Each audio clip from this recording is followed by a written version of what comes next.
Go past the velvet ropes and straight into the VIP with HK. HK doing it to it in the mix and backstage with Alessia Cara. Alessia, so good to see you. Good to see you too. Thank you.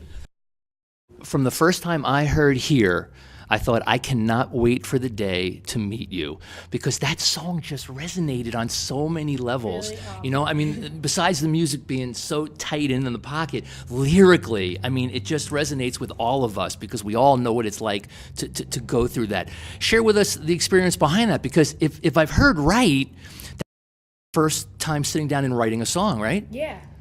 That's crazy. That just boggles my mind. Oh, well, thank you. It was one of the first songs we ever did. It was one of my first times in a studio. I had never seen what a studio looked like. I didn't know what recording was, and it was kind of my first time really actually dabbling in songwriting. I mean, before then, I had tried to write songs like by myself in my closet alone, but I was always like, I was only like 9 years old, so you can imagine what the songs sounded like, not the greatest. But yeah, it was the first time, and I think it just kind of came from a rant that I was going off on because I went to this party 2 days before this studio session, and I was like, I went to this party and da-da-da-da, and I just started going off on a tangent talking about this, and the producers and Sebastian Cole, who I was working with at the time, they were just like, well, you know, that's what we're going to write about today, right? And I was like, cool, let's do it. So we wrote a song about a party. And there's the beginning of becoming a songwriter, writing about your life. I love that you weren't even expecting that to be a song. Yeah. It was just you walked into that studio session and that happened. Talk about how that relationship came to be, because it was a production company who discovered you on your YouTube videos. So I'm curious. So you're just doing this stuff for fun, and then one day you get that call. Yeah, it was actually, I mean, in more like a modern day times, it was a tweet. Yeah.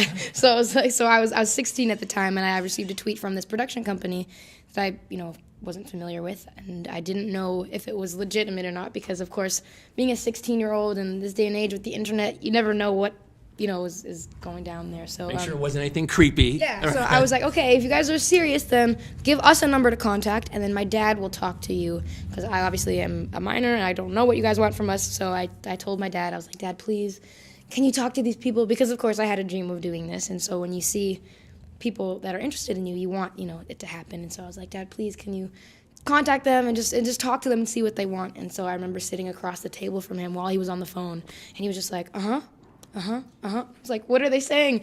Long story short, they flew us out to New York a few days later.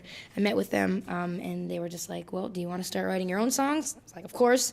So then they hooked me up with this guy named Sebastian Cole and these producers in Toronto, and I would just go make some songs. And did Sebastian Cole seem like the right fit at first, or did you think, I could work with this person? Was it magic right away? Because I'm not sure people really understand, the whole process, how it works. Of course, yeah, and of course I didn't either, because I'd never really worked with another person before. And I remember meeting him for the first time, and he was like this very, very tall, 30-something-year-old man. And I was like, all right, well, how am I going to tell this guy, first of all, how am I going to tell this guy stories about my life? It was very intimidating. And also, how are we gonna collaborate, and how is this person supposed to teach me how to how to make songs? Like, I just thought, here I am, a 16-year-old, like 2-foot-tall girl. How are we gonna work? And it actually was very, very, it was instantaneous. He was the nicest guy ever, and he got into my mind, and he turned the songs into, just my stories, rather than just making a song for somebody. They were my songs and my ideas, and he's just one of the most talented people ever. So working with him was awesome, and he taught me so much about how to write songs, to the point where now, I'm so confident in writing music, completely by myself, and I got it down, so it's good. Did, besides having Dad, get involved with that tweet and respond back to the production company, prior to that, was it hard to get Mom and Dad on board with wanting to pursue music, or were they just there right from the get-go? It was a bit different with both of them. I mean, my mom was a lot more into it, I think, than my than my dad was, because I mean, I have Italian parents, but and of course, when you live in an Italian household, it's very traditional, very old school, and I think Italian dads are a lot more strict. And my dad grew up in a very traditional family, so it was difficult for him to understand the idea that I didn't want to go to school, past high school. I just wanted to pursue music. Yeah. My mom, I think she had this motherly instinct that I was meant for this, kind of. I think mothers, you can't really beat the motherly instinct. So she was like, I think you're onto something. But my dad was more like, maybe you should, become like a lawyer or something.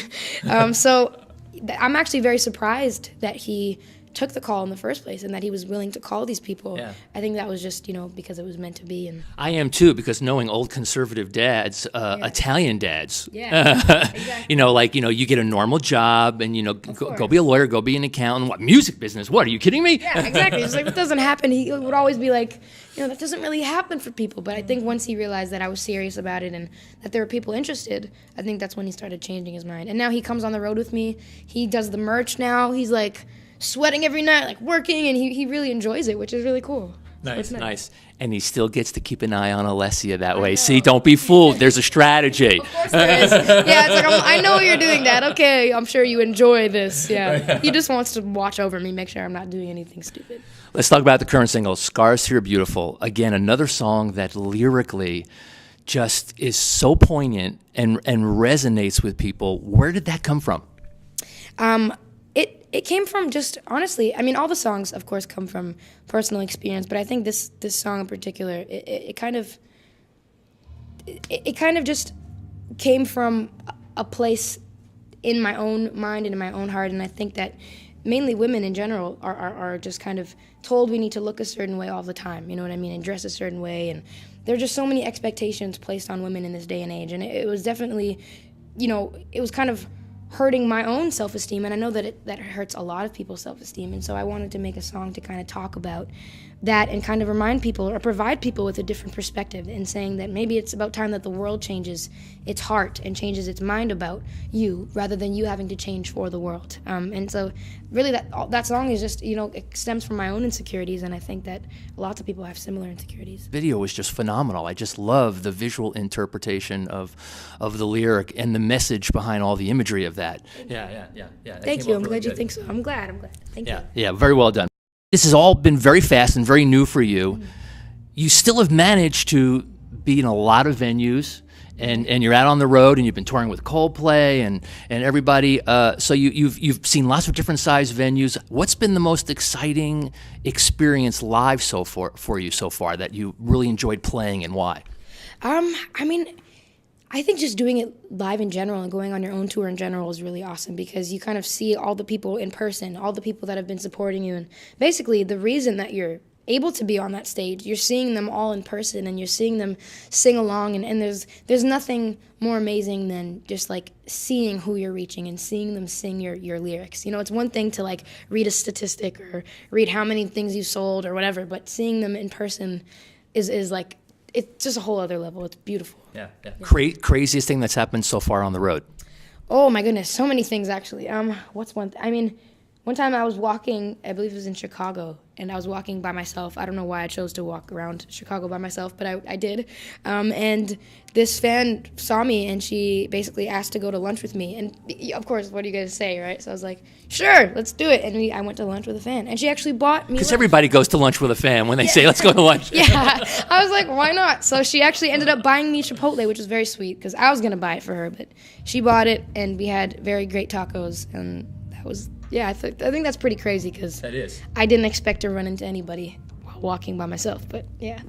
I've never had anyone tell me that before, so really? That is pretty crazy. What is the craziest thing that you'd say you've learned about the music business so far? Wow, the craziest thing. I think there have been many things actually that I've figured out about the music industry over the course of like this last year. Some have been cool, some have been not the greatest. I think that's a hard question. I think the biggest thing that I've learned is probably how fickle it is, and how in the sense that it's just very quick, and it's very like people are so, I don't even want to use this word because it's such a negative connotation, but music is so disposable to people, especially on the inside, and it's just like so fast, and they move from one thing to the next, and I didn't realize how fast it was and how sort of dog eat dog it kind of was. You don't really see the political side of things, but I've noticed the industry itself is just so fickle, and it's just constantly going, and you really have to be in the right place at the right time for it to work. Like, you can be extremely talented, but if the timing isn't right, and if they don't, if they're not interested in you in that one time, then it's very difficult, and it kind of sucks for a lot of people because you have so much talent in the world, and if people on the inside don't understand it, then it's just not seen as good, and that kind of sucks. But I mean, the industry is great in other things, but I think, you know, in terms of just how quick it is and how disposable everything is, it's kind of spot on. You're much wiser than your years, because that's very true. And I think part of that is because of the internet, which is a blessing and a curse. So many people are being discovered now because of the internet, but I also think that's added to the disposability, which is a great word, by the way. You didn't want to refer to it that way, but you know, before the internet and before downloading and streaming, I think music had more value, and now there's just so much of it out there. That's added to what you just referred to. And it's like everyone's trying not to miss their shot, but it's like, why does it have to be that way? Why do they have to have one shot? It's just very unfortunate, because there is such great talent in the world, and because of, you know, this clutter of all this different stuff and trends, and I think people, especially in terms of like on the business side, people are very, I guess, blinded to what's out there, because they're just so like, what's the new thing, you know? Right. Well, there you have it. And if you haven't downloaded Know It All by now, what are you waiting for? Alessia Cara, thank you so much. Thank you. Appreciate it. Thank you. You just got mixed, shaken, and stirred by HK.